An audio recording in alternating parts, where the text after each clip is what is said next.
아니 제가 정치 워낙 취재를 많이 하시니까 이거 좀 여쭤보고 싶은데 느닷없이 이렇게 개헌 얘기를 많이 하고 국민의힘 개헌특위위원장에 주호영 의원이 내정이 됐다. 라는 얘기가 돌고 있고 오늘 아침에 지금 방금 속보가 있는데 김경수 전 예, 김경수 지사도 개헌 추진에 앞장서라.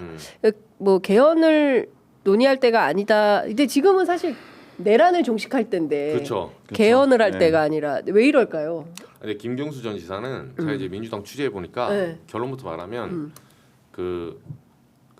사실 제가 이제 뭐 말하겠지만 제가 이제 호남 출신이라서 저희 집안이 다 호남 사람들 많아요. 제가 늘 아침마다 취재를 하죠. 연락을 드려서. 그래서 이제 연락을 해서 물어보면 민주당원도 많거든요. 가족 중에. 민주당 당원들 많아서.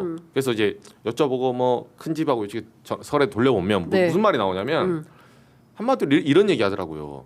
그래서 그러니까 그 사람들 말은 문재인이가 그렇게 잘해갖고 정권 넘겨줬냐? 이 소리 하는 거예요. 그러니까 뭐냐면 김경수 전 지사도 이렇게 하면 민주당의 소위 말해서 민주당과 중도 민심에서 굉장히 멀리 가는 겁니다. 왜냐하면 이분이 또 5.18 걸고 들어오셨더라고. 이제 개헌을 설명하시면서 이게 개헌을 해야 되는데 5.18 정신을 넣어야 된다. 전문에 이 말씀하시는데. 그래서 계엄을 헌법으로 막아야 된다. 개헌을 해서 얘기했는데 사실 냉정히 말해서 계엄을 헌법으로 못 막습니다. 막을 수가 없어요. 그런 제도가 어디 있어요? 실제로 그거는 통치하는 운용의 묘지. 미국조차도 외교 국방권을 갖고 있는 대통령에게 대해서는 작심하고 미친 짓 해버리면 못 막습니다. 그 순간 충돌이 일어나요. 우리 트럼프 봤잖아요. 네, 막을 수가 없어요. 이번에 트럼프 있죠. 2021년에 의회에 난동 부린 애들 있잖아요. 그렇죠. 사면해줬어요. 그러니까. 자기 올라가자마자 사면한 거. 22년 나왔거든요. 그러니까 작심하고 그 행정부 수장, 그러니까 통치권자가 미친 짓 해버리면 못 막는 거예요. 법으로 막을 수가 없어요. 그러면 이게 운용의 묘와 민주주의 어떤 관습을 어떻게 할 것인지 이 얘기를 해야지. 여기서 이걸 갖다가 끌어가지고 사실 개헌하고 싶다. 이재명 견제하고 싶은 거예요. 사실 그렇게밖에 안 보이는 거예요. 이게. 그리고 이런 논리를 펼치게 되면 뭐 내각제도 뭐다 하는데 내각제로 해서 막을 수 있을 것 같아요? 천만에요. 사실상 지금 우리나라가 내각제적으로 운영되고 있는 이유가 뭐냐면 계엄 해제 조항에 보면 3분의 2가 나오잖아요. 탄핵 소추 조항 3분의 2. 왜 3분의 2라 잡은지 아세요? 그게 그 당시에 87헌법에서는 그러니까 정당 체제가 굉장히 고정적인 체제였어요. 지역주의를 바탕했기 때문에. 그래서 어느 정당도 3분의 2는 차지 못하겠지라고 생각한 거야. 맞아. 그러니까 그 조항이 들어간 거지 3분의 2가 그냥 나온 게 아니거든요. 근데 이게 이합집산을 하면서 달라진 거예요. 세대와 계층이 달라지고. 그러다 보니까 3분의 2가 넘치게 된 거지. 그런 측면에서 헌법을 어떻게 운영할 것이냐 요 지적을 해야 되는 거고 그 부분은 제가 이해를 해요. 그거는 권력구조에 대한 얘기 문제이기 때문에. 근데 계엄을 개헌으로 막는다? 못 막습니다. 이건 목적이 따로 있는 말이에요. 그럼 어떻게 보세요, 박형광 기자는? 저도 근데 정 선배가 제가 무슨 얘기를 하려고 준비한 게 있는데 다 먼저 하셔가지고 안 되겠다. 이번에 박형광 기자 먼저 발언권을 먼저 줘요. 근데 정확하게 그렇게 생각을 하는 거죠. 사실 이게 지금 당장 개헌 얘기를 할 땐가? 저는 뜬금없잖아요. 이거는 잘 귀에 들어오지도 않아요, 사실은. 본인이 이렇게 함으로써 사실 본인이 어떤 뭐 목소리를 낼 수 있는 발언권을 가질 수 있는 기회조차 조금 좀 스스로 박탈하는 거 아닌가? 약간 그런 생각을 합니다. 그러니까 저도 어제 우리가 원래 김경수 지사를 포함해서 비명계 움직임 그 취재 언박싱에서 다루려고 하다가 시간이 없어서 그러니까요. 어제 못 다뤘는데 전반적으로 저도 민주당 어제 진짜 100만 년 만에 국회 층층이 돌면서 명함 주면서 돌아보는 취재 오랜만에 너무 대단하세요, 진짜. 진짜 오랜만에. 성종이 빌려드릴까요? 안 돼. 성종이 들고 가면 취재 문 잠궈버려. 쭉 돌아다니면서 이제 취재를 했는데 그 정서는 이런 것 같아요. 그러니까 첫 번째는 지금 내란하고 싸우고 있는데 내란 세력을 비판하고 거기에 이제 힘을 보태는 정치를 해야지. 왜 지금 윤석열을 공격해야 되는데 이재명을 공격하는 거야? 이거는 좀 안 맞는다. 그러니까 메시지도 안 맞고 시점도 안 맞는다. 이래가지고 설령 되겠냐라는 게 있는 거예요. 그리고 이제 김경수 지사하고 함께했던 뭐 여러 동지적 관계에 있는 의원들도 있잖아요. 근데 이분들은 좀 안타까워하는 거죠. 그러니까 김경수라는 선한 정치인이 왜 이렇게 갑자기 급격하게 스텝을 밟지? 이거는 김경수의 급변침이다. 그러니까 그 출마하고 싶은 건 알겠는데 욕심이 과하면 일을 그르치는데 우리 착한 경수가 일을 그르치고 있는 것 같아서 매우 안타깝다. 이제 이런 시선들이 있는 거예요. 그래서 종합을 해보면 근데 그 민주당 내부에 또 이런 고민도 있더라고요. 이재명 대표를 포함한 지도부 내에서는 뭐야 이재명 동무대야? 그 이쪽은 그래도 뭐 오세훈도 있고 안철수도 있고 뭐 김문수도 있고 뭐 한동훈도 있고 막 그쵸. 있는데 여기는 이재명 하나밖에 없잖아. 뭐 그러니까 너무 재미없는 경선이야. 이러는데 그래도 김경수가 이렇게 세게 들고 나서니까 한번 붙어볼 만한데 이런 시각도 존재해요. 오히려 친명계 안에. 아 이거는 네. 근데 그런 것 같아요. 이게 뭐 이재명 대표를 좋아하고 싫어하고를 떠나서, 그러니까 이재명의 동무대야 사실 맞죠. 근데 그럴 수 있는 바탕도 그 이재명 대표가 혼자 거의 쌓아왔잖아요. 그렇죠. 그렇죠. 그리고 맞아요. 모든 대응을 다 했고 모든 화살을 다 맞았기 때문에 그동안 다른 대선 주자들 뭐 했습니까? 그렇죠. 다 조용히 하고 있다가 네. 이제 대선판이 벌어지니까 와서 목소리를 내면 당연히 목소리의 그 스피커가 작을 수밖에 없는 거죠. 이제 와서 여기 동무대야? 그렇죠. 동무대 맞다라는 네. 말씀을 맞아요. 좀 드리고 싶어요. 근데 그 얘기도 나왔어요. 너 그때 뭐 했는데? 네. 12월 3일 날 어디 있었어? 그렇죠. 뭐 그런 얘기를 해요. 근데 이제 또 그 김경수 지사 측근들 취재해 보면 그래서 왔다. 비상계엄이 터져서 온 거다. 원래 올 생각이 아니었는데 좀 늦게 오려고 했는데 비상계엄이 터졌는데 정치인이라는 사람이 외국에 있다는 것 자체가 말이 안 돼서 왔다. 근데 귀국을 했는데 할 게 없네.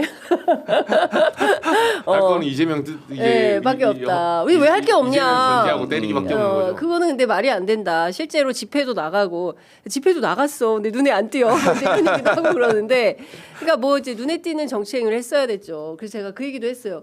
밥 차라도 하지 그랬어. 그럼 눈에 띄었을 텐데, 막 이제.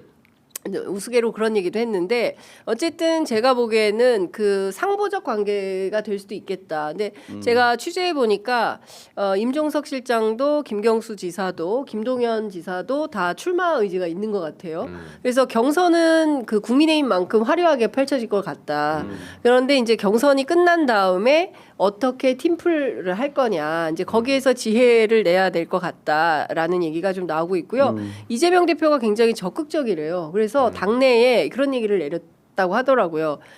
김경수 지사에 대해서 굉장히 비판하는 의원들이 많았잖아요. 유튜브에 출연해가지고 그쵸, 그쵸. 비판 막 세게 했는데 그런 거 하지 마라. 이런 얘기를 했다는 거예요. 그래서 이게 정돈해서 이제 공정한 경선을 하고 거기에서 이제 주자가 최종 결정하면 승복하고 국민의힘과 다른 모습 이런 걸 좀 보여주면서 팀플의 모습을 보여주자. 뭐 이런 얘기를 했다는 거고. 이재명 대표 입장에서는 안 하는 게 낫죠. 가만히 계셔도 그렇죠. 사실은. 네. 지금 그리고 대세가 형성되어 있기 1단계 때문에. 그다음에 이제 2단계로 야권 연합 정치까지 해서 투트랙으로 간다. 이제 이런 얘기를 했습니다.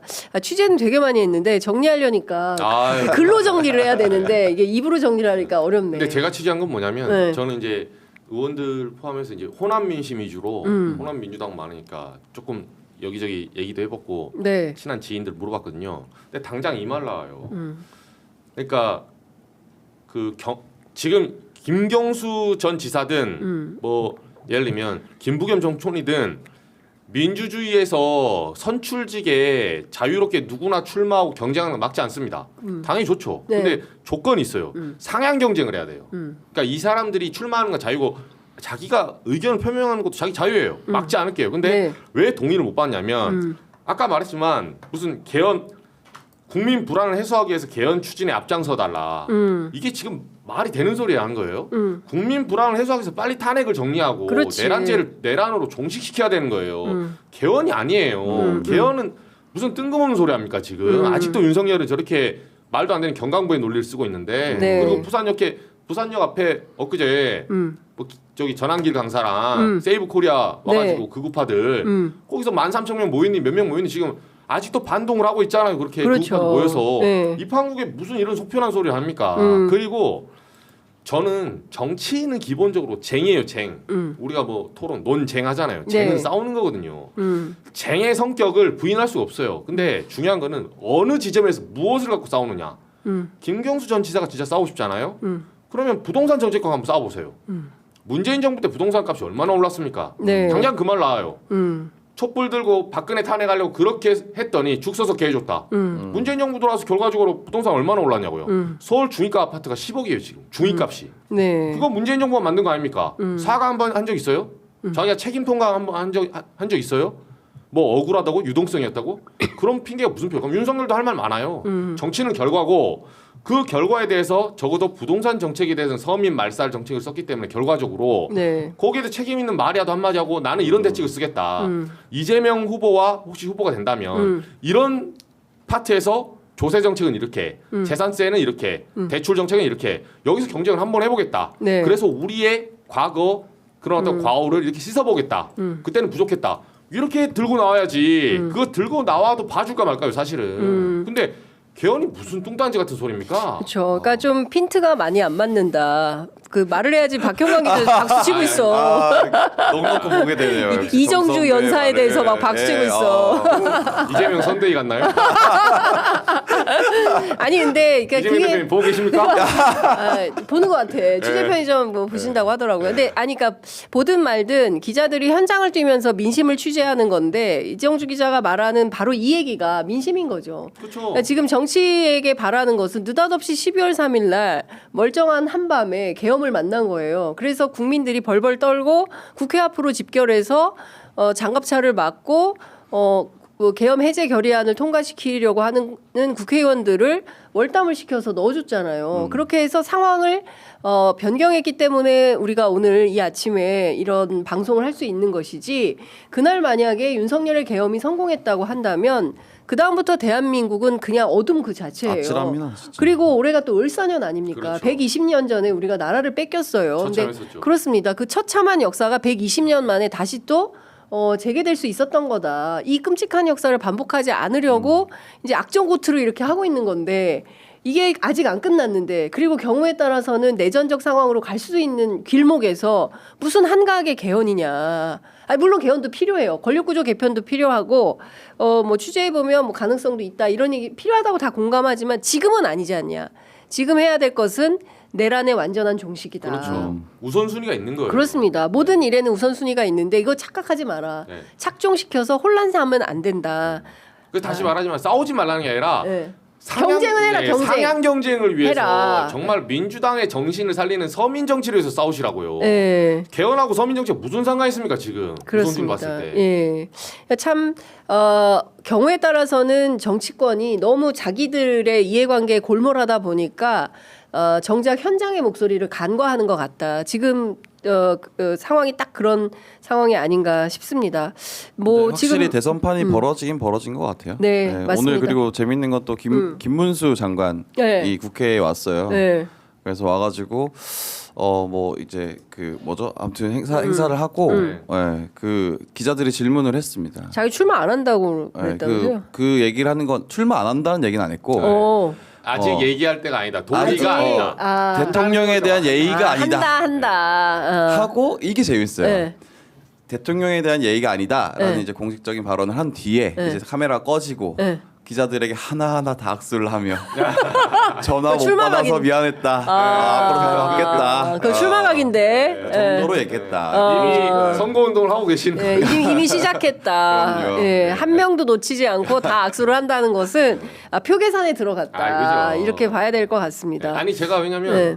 그 설날 김문수 장관님 옛날에 2017년에 또 그때부터 이제 저기 자통당으로 뭐 가셔가지고 그 박근혜 탄핵 때 그때부터 약간 좀 극우파 성향을 보였어요. 네. 그 이후에 연락을 좀 하고 지내다가 서울시장 이제 2018년 끝나고 전화를 하면 전화를 잘 안 받으셨어요. 제가 그 설날에 그 문자 보낼 때 다 받잖아요. 답이 없고 제가 들었던 첩보에 의하면 그쪽 김문수 쪽 캠프라고 하죠. 이제 물밑 네. 설날에 모여서 떡국 먹었습니다.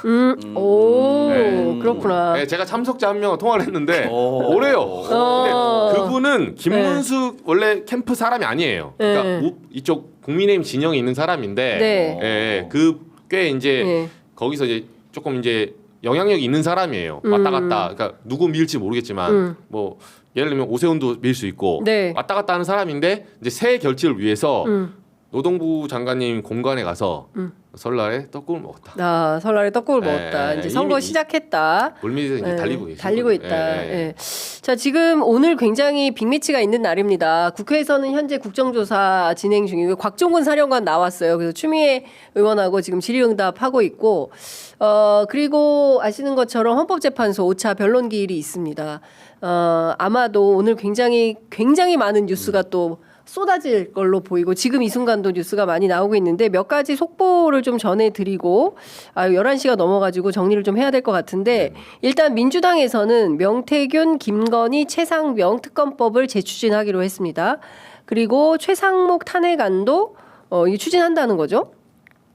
그렇게 봐야 될 것 같고요. 그다음에 경호처에서 노상원에게도 비화폰을 지급했다라는 사실을 윤건영 의원이 오늘 아침 있었던 내란 국조특위 2차 청문회에서 밝혔습니다. 그러니까 일반인 아니에요. 민간인. 비화폰을. 지금 민간인 비화폰 2명이에요. 김건희, 노상원. 비화폰으로 무슨 대화를 했는지 이거 확인이 필요하다라는 겁니다.